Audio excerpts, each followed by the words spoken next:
Hi students! I am so excited that I get to read to you today one of my favorite books. This book is called Sorry, and it's by Trudy Ludwig, and it is a really good book. So I'm excited to read it to you.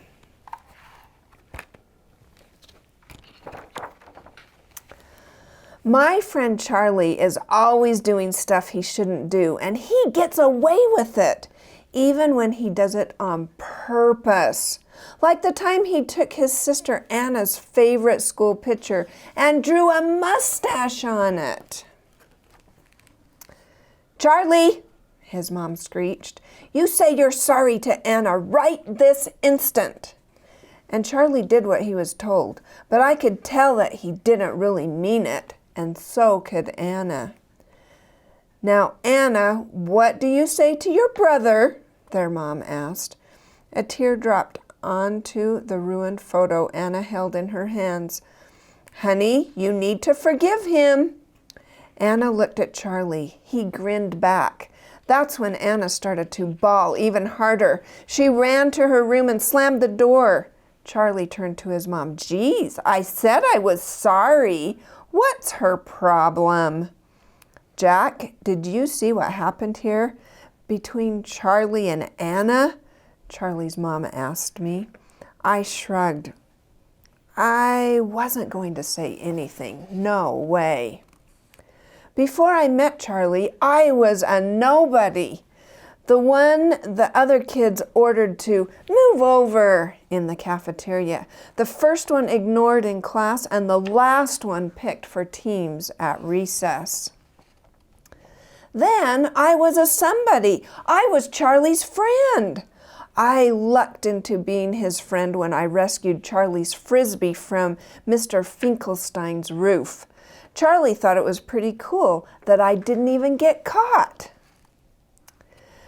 Being friends with Charlie wasn't easy. He wanted me to do things I didn't feel comfortable doing. "What are you, a goody-goody?" he'd say. "Besides, it's no big deal, Jack. If you get caught, just say you're sorry." I had to admit, it sounded easy enough, and I was worried that if I didn't do what Charlie wanted, I'd end up being a nobody again. So one Saturday, I decided to follow Charlie's advice. I'd invited some guys over to toss water balloons in my front yard.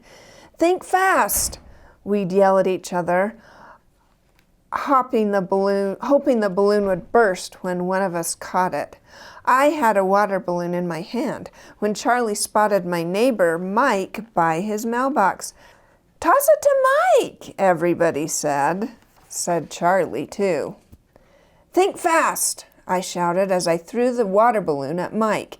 It was obvious he wouldn't be able to catch it, but I threw it anyway. The balloon burst when it hit Mike in the chest.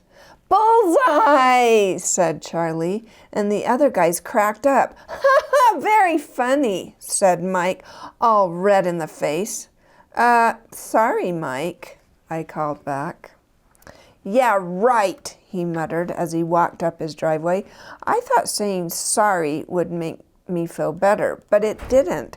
I felt even worse because Mike and I both knew I'd thrown the water balloon at him on purpose.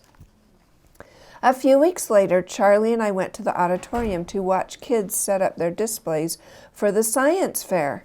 Charlie noticed Lena putting together her styrofoam solar system.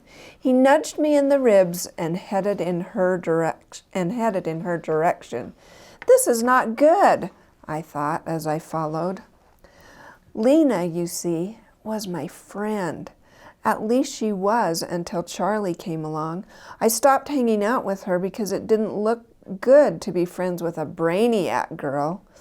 I knew this hurt Lena's feelings, but a guy's got to do what a guy's got to do to be cool, right? "Is this a solar system you're making?" asked Charlie as he fingered the styrofoam balls on the table. Lena nodded and kept working on her project. "Wow, these balls are really cool," said Charlie as he grabbed 3 and started juggling with them. "Leave those alone," said Lena. "You'll wreck them." Charlie ignored her and continued to juggle. Lena looked at me. I knew she was hoping I'd say or do something to stop Charlie, but I just stood there watching. Suddenly, Charlie tossed all 3 balls high up into the air and shouted, "Hey, Jack, catch!" I tried to catch all of them, I really did, but I could only catch 1. The other 2 hit the floor and didn't look so good. "You did that on purpose," Lena yelled at Charlie. "And you let him," she added, pointing to me. "Sorry," we both said. "Sorry doesn't cut it," she snapped back. Mr. Marcus, the science teacher, came over to see what the commotion was about. "What's going on here?" he asked. "They were messing around with my science project and ruined it," said Lena. "We were just having some fun, and we already told her we were sorry. Right, Jack?" Mr. Marcus looked at me, but I couldn't look him in the eyes. I just stared at my sneakers, and I wished I were anywhere else. "Jack, what do you think Lena's feeling right now about what you did?" Mr. Marcus asked me. I looked at Lena and said in a small voice what I saw on her face. Really mad and really sad. "Are you truly sorry, boys?" Mr. Marcus asked. "Like I said, we told her we were sorry," said Charlie.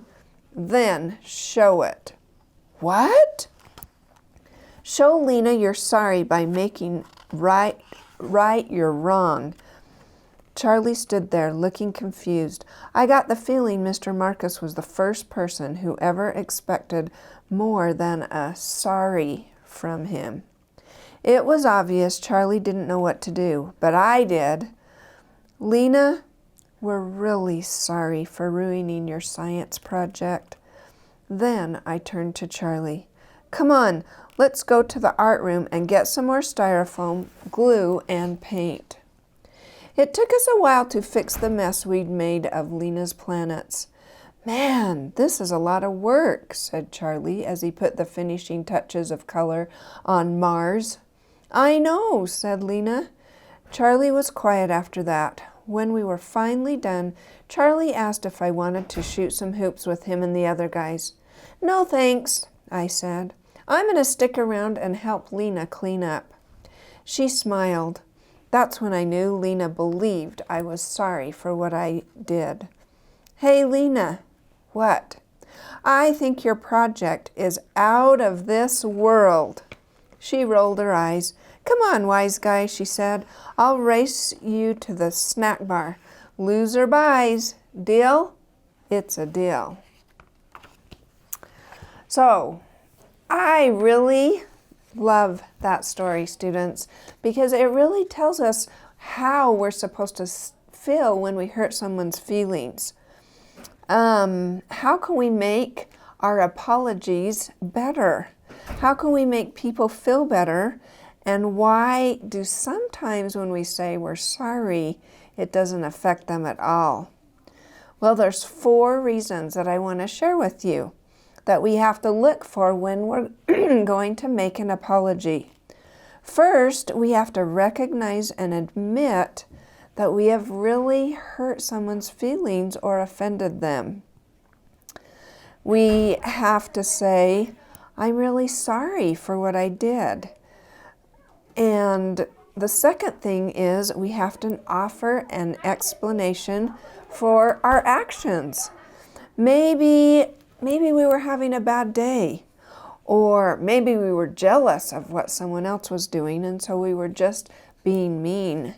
But we have to tell them why we feel like we hurt their feelings.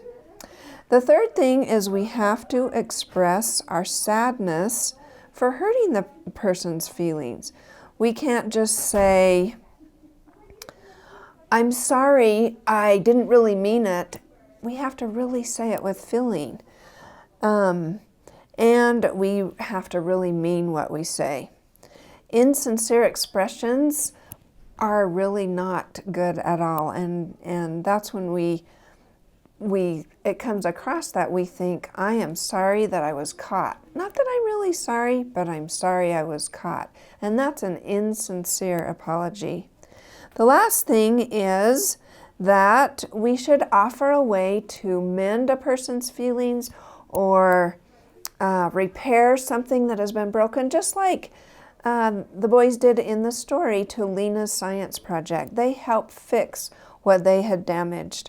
And sometimes it's hard to repair someone's feelings when we hurt their feelings.